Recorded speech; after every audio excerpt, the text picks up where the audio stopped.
बिस्मिल्लाहिर्रहमानिर्रहीम। अस्सलाम वालेकुम वरहमतुल्लाहि वबरकातुहू। अच्छा जी, आज हम इस वीडियो में ग्रेड 10 की फ़िज़िक्स का यूनिट नंबर 13 साउंड के न्यूमेरिकल रिस्पांस क्वेश्चन को सॉल्व करेंगे। तो क्वेश्चन नंबर 1 को रीड कर लेते हैं। A tourist clapped his hand near a cliff and heard the echo after 5 seconds. What is the distance of the cliff from the student if the speed of sound is taken as 344 metre per second? समझ लेते हैं इनसे। एक tourist है, clap कर लेता है अपनी हैंड से, यानी ताली बजाता है, और किसके सामने खड़े होके, क्लिफ यानी चट्टान के सामने खड़े होके, और उसको उस क्लैप की साउंड दोबारा सुनाई देती है 5 सेकंड में उस क्लिफ यानी चट्टान से टकराने के बाद। तो अब जो चट्टान से टकराने के बाद दोबारा उसके पास वो साउंड आई है, उसे कहते हैं इको। क्या कहते हैं? इको। अब हमने क्या फाइंड करना है? हमने फाइंड करना है इसका distance D of the cliff from the student if the speed of the sound is taken 344 metre per second. चलें जी, हम डेटा नोट डाउन कर लेते हैं। अच्छा जी, हमारे पास जो टाइम दिया था, कितने टाइम के बाद वो दोबारा इको सुनाई देती है, वो है 5 सेकेंड। डिस्टेंस हमने फाइंड करना है और वेलोसिटी हमारे पास 344 मीटर पर सेकेंड गिवन है। और इसको डिस्टेंस को फाइंड करने के लिए फार्मूला है D इज इक्वल है V मल्टीप्लाई बाई T। अच्छा, यहाँ पे फार्मूला थोड़ा हम चेंज करेंगे, वो इस वजह से कि देख लें कि जब स्टूडेंट यहाँ खड़ा इस पॉइंट पे, क्लिफ चट्टान यहाँ पे है, ठीक है, उसने ताली बजाई यहाँ से लेके यहाँ तक, साउंड की टकराई, रिफ्लेक्ट हुई, फिर वो बाउंस बैक हुई, यानी अब उसने डिस्टेंस D ट्रैवल किया, बल्कि डबल ट्रैवल किया। तो अब ये क्या हम लिख लेंगे? D की जगह 2D के for echo sound waves travel the total distance D plus T is equal है 2D। तो हम इसकी जगह लिखेंगे 2D इज इक्वल है VT।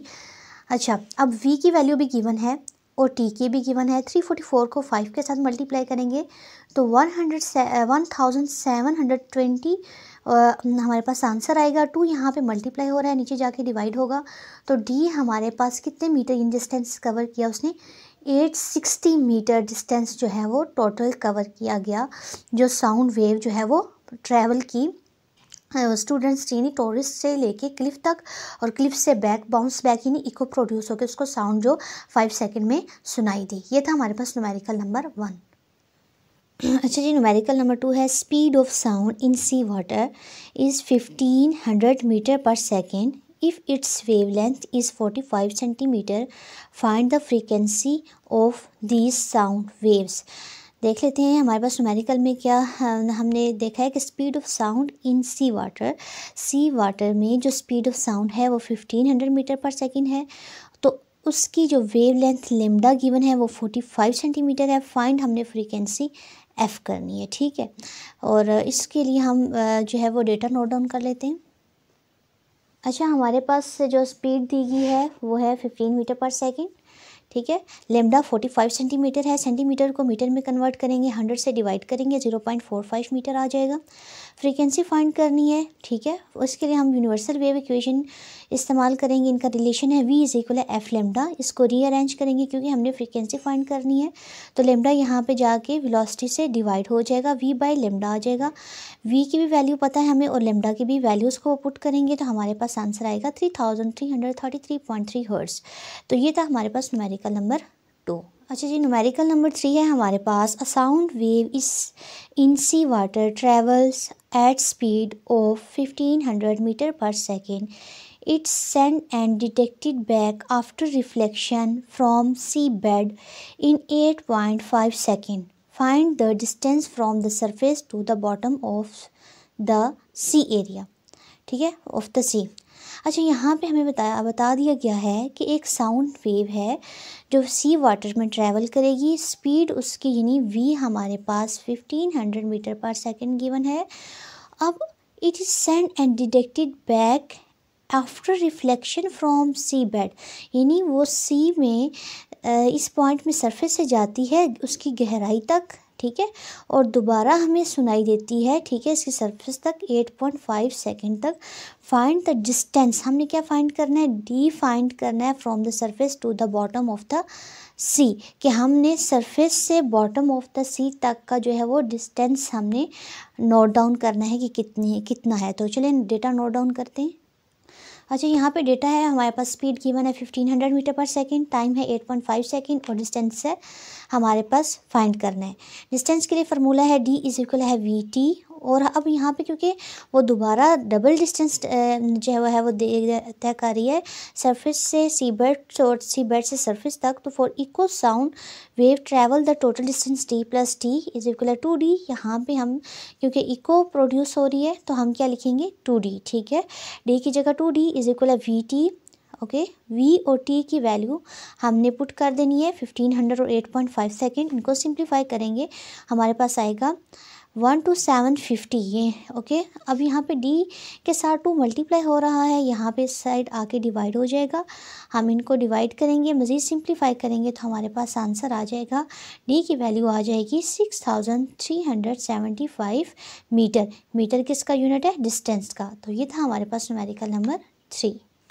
अच्छा बच्चों, नेक्स्ट क्वेश्चन नंबर 4 है, a physician count 69 heart beats in 1 minute. ठीक है, 1 मिनट में वो कितने number of heart beat count करता है? 69। Calculate the frequency F and period of the heart beats.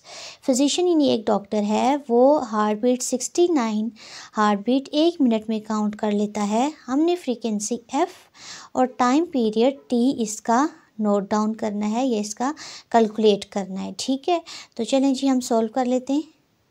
सबसे पहले हम डेटा में लिखेंगे नंबर ऑफ़ हार्ट बीट्स कितने हैं, total number of heart beats N is equal 69। Time हमारे पास 1 मिनट है, हम इसको स्टैंडर्ड फॉर्म में लेके आएंगे, सेकंड में ऐसे यूनिट में लेके आएंगे। तो 1 मिनट में 60 सेकंड होते हैं, ये हम पुट कर लिया हमने। अब फ्रीक्वेंसी और टाइम पीरियड फाइंड करना है। फ्रीक्वेंसी सोल्यूशन की तरफ आते हैं। फ्रीक्वेंसी फाइंड करने के लिए हमने number of heart beat divided by time, ठीक है, एन बाई टी। एन हमारे पास 69 है, टाइम हमारे पास 60 सेकंड है, इसको डिवाइड करेंगे तो हमारे पास फ्रीक्वेंसी आएगी 1.15 हर्ट्ज़। अब हमारे पास पता है कि टाइम पीरियड भी हमने फाइंड करना है और फ्रीक्वेंसी और टाइम पीरियड का रिलेशन इन्वर्स रिलेशन है। तो हम T इज इक्वल है 1/f का फार्मूला लगा लेंगे और यहाँ पे f की वैल्यू हमें पता है 1.15 हर्ट्ज़ आ चुकी है हमारे पास। इसको डिवाइड करेंगे मज़ीद तो टाइम पीरियड हमारे पास आ जाएगा 0.8696 सेकेंड। ये था हमारे पास न्यूमेरिकल नंबर 4। क्वेश्चन नंबर 5 है, find the range of wavelengths at speed 343 metre per second for audible frequency range. अब ऑडिबल फ्रीक्वेंसी जो सुनाई देती है, ठीक है, उसकी रेंज कितनी है? 20 हर्ट्ज़ टू 20 किलो हर्ट्ज़ तक। ठीक है, अच्छा जी, हमने क्योंकि यहाँ पे हमें रेंज बता देगी है फ्रीक्वेंसी की, सबसे कम फ्रीक्वेंसी इन्होंने बताई है 20 हर्ट्ज़ है और उसकी मैक्सिमम जो फ्रीक्वेंसी है हमारे पास 20 किलो हर्ट्ज़ है। इसी तरह हमने रेंज वेवलेंथ की भी फाइंड करनी है, मिनिमम और मैक्सिमम, यानी lower to higher wavelength according to frequency जो है वो 20 हर्ट्ज़ टू 20 किलो हर्ट्ज़ तक, और स्पीड गिवन है 343 मीटर पर सेकेंड। तो चलें जी हम वेवलेंथ, रेंज ऑफ वेवलेंथ को फाइंड करते हैं। अच्छा, हमने अकॉर्डिंग टू डेटा सबसे पहले फाइंड करनी है, जो कैलकुलेट करना है इस न्यूमेरिकल में हमने वेवलेंथ को। ठीक है, वेवलेंथ को लेमडा से रिप्रेजेंट किया जाता है और रेंज ऑफ वेवलेंथ करनी है, तो इस वजह से हमने लोअर और मैक्सिमम वेवलेंथ को फाइंड करना है। वेलोसिटी हमारे पास इस लोअर एल से रिप्रेजेंट करेंगे, लेमडा एल और lambda M maximum for M. ठीक है, और वी हमारे पास है 343 मीटर पर सेकेंड और फ्रीक्वेंसी हमारे पास लोअर 20 हर्ट्ज़ थी और फ्रीक्वेंसी जो मैक्सिमम थी हमारे पास है 20 किलो हर्ट्ज़। किलो में 1000 होते हैं तो 1000 को 20 से मल्टीप्लाई करेंगे तो हमारे पास आ जाएगा 20,000 हर्ट्ज़। अच्छा, फ्रीक्वेंसी के लिए हम यूनिवर्सल वेव इक्वेशन यहाँ पे लेमडा फाइंड करने के लिए, वेवलेंथ फाइंड करने के लिए यूनिवर्सल वेव इक्वेशन को इस्तेमाल करेंगे। ठीक है, by using universal wave equation. So first of all rearrange the equation. तो लेमडा हमारे पास यहाँ पे आएगा और हमने कौन कौन से लेमडा को फाइंड करना है? मैक्सिमम को और साथ साथ हमने लोअर को। तो अब मैक्सिमम के लिए m है, तो लेमडा m इज इक्वल है v/f/m। एम यानी जो फ्रीक्वेंसी मैक्सिमम है, तो v हमारे पास 343 है और मैक्सिमम फ्रीक्वेंसी हमारे पास है 20,000 हर्ट्ज़। वैल्यूज़ को पुट किया और इनको सिंप्लीफाई किया तो हमारे पास लेमडा की वैल्यू यानी वेव लेंथ मैक्सिमम आ गया 0.01715 मीटर। अच्छा, एक बात याद रखें कि हमारे पास फ्रीक्वेंसी और लेमडा का रिलेशन भी इन्वर्स है। ठीक है, अगर हमारे पास फ्रीक्वेंसी ज़्यादा है तो लेमडा की जो वैल्यू है वो क्या होती है, कम होती है। अब देखा जाए तो यहाँ पे फ्रीक्वेंसी हमारे पास ज़्यादा थी और हमारे पास लेमडा की वैल्यू आ गई है 0.01715 मीटर। अब अगर हम लोअर लेमडा एल को फाइंड करेंगे विद लोअर फ्रीक्वेंसी 20 हर्ट्ज़ के साथ, क्योंकि हमने रीअरेंज किया हुआ है यूनिवर्सल वेव इक्वेशन को। Lambda L is equal V/FL, value हमें पता है, वैल्यूज़ को हम पुट करेंगे और सिंप्लीफाई करेंगे 343 डिवाइडेड बाई 20 हर्ट्ज़ को। ठीक है, तो हमारे पास आएगा 17.15 मीटर। ये हमारे पास लोअर लेमडा आ गया, ये हमारे पास आ गया मैक्सिमम लेमडा। ठीक, ये हमने मैक्सिमम लेमडा की वैल्यू पुट की थी, इसमें फ्रीक्वेंसी पुट की थी 20,000, जबकि हमने लोअर लेमडा में लोअर फ्रीक्वेंसी पुट की है 20। मगर जो फाइनल आंसर है उसमें कौन सी वेवलेंथ ज़्यादा है, वेवलेंथ लोअर की। ठीक, क्योंकि इसका इन्वर्स रिलेशन है। तो रेंज ऑफ वेवलेंथ हमारे पास लोअर टू मैक्सिमम जो है वो आई है, या मिनिमम जो आई है वो 0.01715 to 17.15 metre.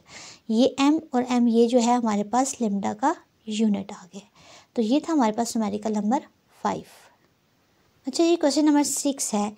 During thunder storm thunder sound is heard after 3 second of lightning flash. Find the distance of clouds from ground. Speed of sound is equal है 340 मीटर पर सेकेंड। अच्छा, न्यूमेरिकल को पहले समझ लेते हैं कि कह रहे हैं कि थंडर स्टॉर्म है।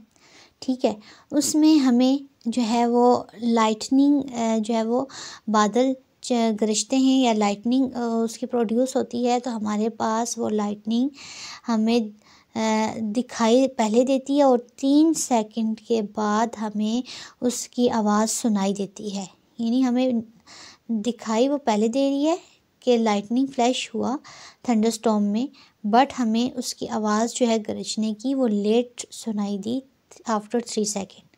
हमने डिस्टेंस फाइंड करना है उन क्लाउड्स का ग्राउंड तक। ठीक है, यानी clouds from ground. Speed of sound हमें गिवन है 340 मीटर पर सेकेंड। चलें जी, हम इसका डेटा नोट डाउन करते हैं। अच्छा, ये हमें गिवन है कि टाइम हमारे पास कितने सेकंड था, 3s फॉर सेकेंड। डिस्टेंस हमने फाइंड करना है और स्पीड हमें गिवन है 340 मीटर पर सेकेंड। फार्मूला हमारे पास है s is equal V T, यानी वही फार्मूला जो हम यूज़ करते आ रहे हैं। s को d को s से भी रिप्रेजेंट किया जा रहा है। ठीक है, और कर सकते हैं साथ यहाँ पे इक्वल वाली बात नहीं है। ठीक है, क्योंकि हमने एक साइड का डिस्टेंस देखना है, from cloud to ground, not ground to cloud भी हमने देखना है। तो अब यहाँ पे हमारे पास v की वैल्यू भी गिवन है, टाइम t भी गिवन है। हमने वैल्यूज़ को पुट करना है, मल्टीप्लाई करना है, तो s यानी टाइम जो हमारे पास डिस्टेंस है टोटल वो बना हमारे पास 1020 मीटर। तो ये था हमारे पास न्यूमेरिकल नंबर 6। अच्छा, ये न्यूमेरिकल नंबर 7 है। Sonar sound navigation and ranging system sends ultrasound signals towards seabed. It is received back after 5.3 seconds. If speed of sound is seawater is 1550 meter per second, find the depth of sea there. ठीक है, इन्होंने कहा कि sound navigation और ranging system के through हमने ultrasound signal send किए सी bed यानी समंदर की गहराई तक, और इसके साउंड बैक हमें reflect back with in 5.3 second जो है वो सुनाई दी। अगर स्पीड ऑफ साउंड हमारे पास सी वाटर में जो है वो 1550 मीटर पर सेकेंड है, यानी भी हमारे पास इतनी है, तो हमने उसका क्या फाइंड करना है, डिस्टेंस डी फाइंड करना है। जैसा कि हमने क्वेश्चन नंबर 1 और 2 में जैसे फाइंड किए हैं, फार्मूला 1 और 3 में फाइंड किए हैं, इसी तरह हम यहाँ पे भी वही d is equal V T के रिलेशन के साथ जो है वो क्वेश्चन को सॉल्व करेंगे। चलिए क्वेश्चन को सॉल्व करते हैं। सबसे पहले हम डेटा नोट डाउन करते हैं। टाइम हमारे पास गिवन है 5.3 सेकेंड। वी जो है वो 1550 मीटर पर सेकेंड है। डी का डिस्टेंस यानी फाइंड करना है। सोल्यूशन में आ जाते हैं। D is equal V T. अब हमारे पास क्योंकि इको प्रोड्यूस हो रही है from surface to sea bed and sea bed to surface, for echo sound waves travel the total distance D plus T is equal है 2D। ठीक है, डी की जगह आप 2D पुट करेंगे और वी टी, वी की वैल्यू हमारे पास 1550 है और टी हमारे पास है 5.3 सेकेंड। वैल्यू को हमने सिंप्लीफाई किया, मल्टीप्लाई किया तो 8215 आया और डी के साथ 2 है यहाँ पे, 2 यहाँ पे जाके नीचे डिवाइड हो जाएगा तो हम सिंप्लीफाई करेंगे तो डी की वैल्यू आएगी 4107.5 मीटर। ये था हमारे पास न्यूमेरिकल नंबर 7। यहाँ पे हमारे पास जो यूनिट 13 है साउंड, उसके न्यूमेरिकल कंप्लीट हुए। होप सो आपको समझ आई होगी। अगर आपको समझ नहीं आती तो आप कमेंट बॉक्स में मुझसे क्वेश्चन करें, मैं ज़रूर उसका आंसर करूँगी इंशाल्लाह। और अगर आपको समझ आ जाती है तब भी आप कमेंट बॉक्स में हमें बताया करें। ठीक है, अगर आपको कोई भी बात समझ नहीं आती तब भी बताया करें प्लीज़। अगर आपको समझ आती है लाइक शेयर सब्सक्राइब और कमेंट लाजमी किया करें। थैंक यू, अल्लाह हाफिज़।